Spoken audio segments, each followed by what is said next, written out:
Saudara, untuk mengetahui informasi lebih lengkap terkait dengan bagaimana penyebab dan fenomena apa yang sedang terjadi terkait dengan hujan deras yang cukup lama begitu ya, dengan durasi yang cukup lama terjadi, kita akan tanyakan langsung kepada Kepala BMKG Ibu Dwi Korita Karnawati.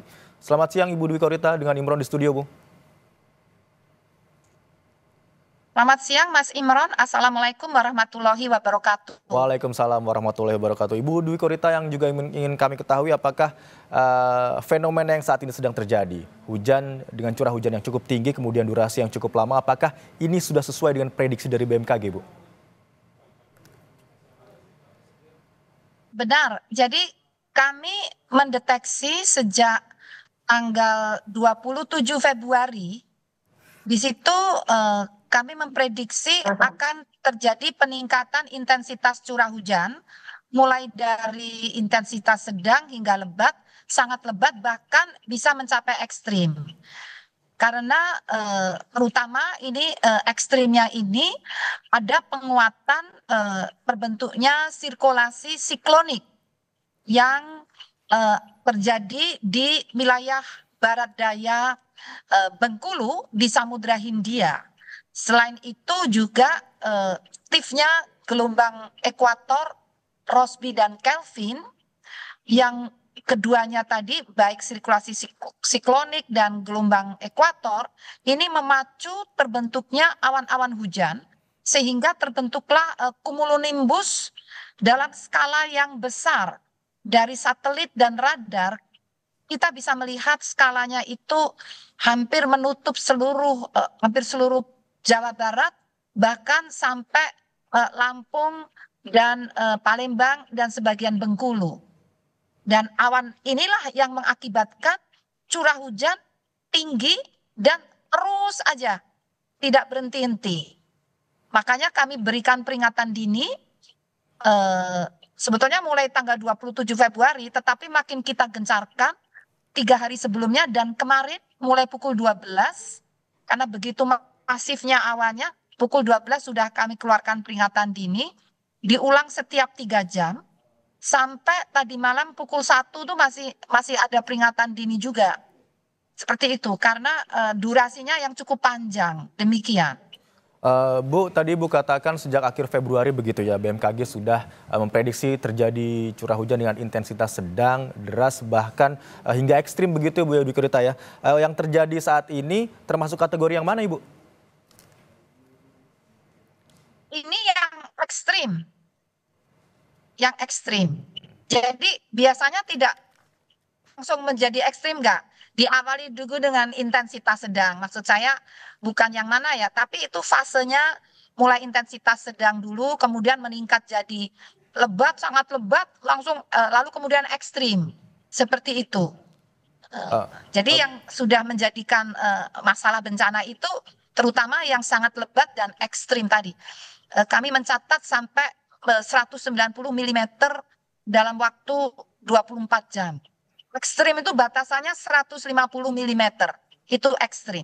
Jadi dimulai dari 50 mm, meningkat jadi 100, meningkat lagi jadi 150, itu sudah mencapai ekstrim.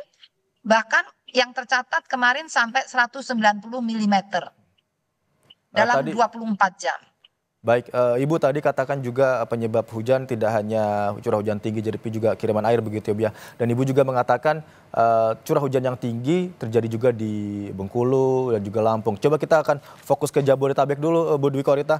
Penyebab terjadinya banjir ini apakah juga karena air kiriman dari luar wilayah Jakarta atau karena memang curah hujan yang cukup tinggi, kemudian durasi yang cukup lama, atau seperti apa, Ibu?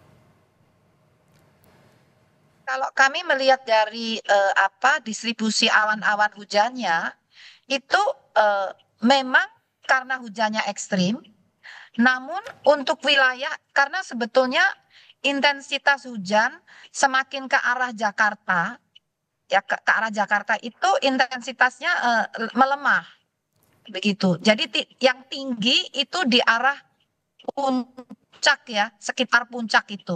Kemudian ke Jakarta itu menengah. Tinggi itu intensitasnya 300 mm, maaf, tinggi itu bisa apa tadi katakanlah lebih dari meter ya. Nah, semakin menengah itu semakin turun itu ke arah Jakarta. Nah, jadi dari Jakarta itu bisa juga yang di Jakarta itu bisa juga mendapatkan kiriman dari atas. Selain di Jakarta sendiri juga ada hujan, namun tidak selebat yang ada di puncak, yang di Bogor ke atas. Seperti itu. Bu, intensitas curah hujan yang tadi Ibu katakan masuk kategori ekstrim ini di Jabodetabek terutama ya Bu ya, akan terjadi sampai kapan Bu prediksi BMKG? Di Jabodetabek kami memprediksi sebetulnya sepekan ke depan masih dimungkinkan terjadi. Bahkan kalau kita lihat dalam skala 10 harian, kalau ini kita kan ngomongnya harian nih, bicaranya harian. Tapi kalau kita melihat jauh ke depan sampai 10 hari kedua di bulan Maret, kecenderungannya itu meningkat. Jadi ini 10 hari pertama sudah tinggi ya, tinggi atau sangat lebat ya, lebat, sangat lebat sampai ekstrim. 10 hari kedua ada tren peningkatan juga. Namun tentunya diawali dengan melemah dulu ya, nggak langsung meningkat terus, tidak. Tapi biasanya setelah ini, hari ini ya sampai 190 ya, mungkin beberapa hari lagi itu katakanlah 2 hari kemudian ini semakin melemah ya. Namun nanti menjelang tanggal 11 atau sekitar tanggal 11 mulai menguat kembali. 11 Maret. Jadi masih bisa dikatakan fluktuatif begitu ya Bu Dwi Korita ya? Betul sekali. Fluktuatif. Jadi ada puncak, melemah, lalu menaik, meningkat lagi, puncak, melemah lagi. Seperti itu fenomenanya, dan dapat terjadi fenomena fluktuatif itu sampai akhir Maret. Ini apakah hanya disebabkan karena peralihan musim saja Bu, dari musim hujan ke kemarau, atau ada penyebab lain Ibu? Kalau yang khusus kejadian kemarin itu terutama ada pengaruh sirkulasi siklonik dan gelombang ekuator, gelombang atmosfer atau gelombang ekuator. Nah, tapi nanti ini semakin ke arah mendekati akhir Maret, ini masa pancaroba. Jadi biasa di masa pancaroba itu bisa terjadi ekstrim, tapi tidak lama. Jadi ekstrim hujan lebat ya, tidak lama. Ekstrim atau lebat hanya beberapa saat, katakan 1 jam atau kurang.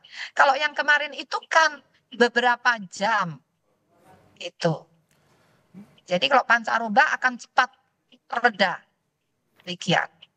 Baik, berarti masih ada potensi terjadi hujan yang cukup tinggi intensitas curah hujannya, namun juga beberapa hari ke depan akan melemah begitu ya. Terima kasih atas informasi lengkap yang telah Anda sampaikan, Kepala BMKG Ibu Dwi Korita Karnawati telah bergabung di Breaking News Kompas TV siang hari ini.